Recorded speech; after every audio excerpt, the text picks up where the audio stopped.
Naperwisyo ng baha ang mga motorista at pedestrian sa iba't ibang bahagi ng Maynila kaninang madaling araw. Umabot hanggang tuhod ang tubig sa ilang kalsada. Sabi ng Pag-asa, localized thunderstorms na nagpaulan sa ilang lugar sa Metro Manila. May unang balita si Jomer Apresto. Binaha ang ilang kalsada sa lungsod ng Maynila pasado alauna ng madaling araw kanina. Sa Espanya Boulevard, kanto ng Antipolo Street, hanggang tuhod ang baha. Ang ilang residente enjoy sa pagtatampisaw kahit madaling araw. Ang mga motorsiklo nahirapan sa pagtawid. May ilang taxi namang nagpumilit na lumusong sa baha.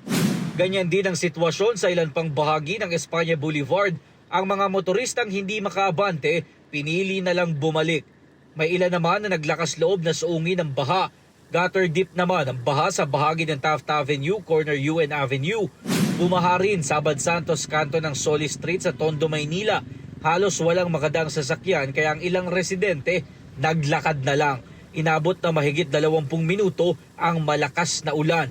Ayon sa Pag-asa, ang pag-ulan ay dulot ng localized thunderstorm na nagpaulan din sa iba pang bahagi ng Metro Manila at ilang karatig lalawigan. Ito ang unang balita, Jomer Apresto para sa GMA Integrated News. Kapuso, para laging una ka sa mga balita, bisitahin at mag-subscribe sa GMA Integrated News sa YouTube. Sa mga kapuso abroad, samahan nyo kami sa GMA Pinoy TV at sa www.gmanews.tv.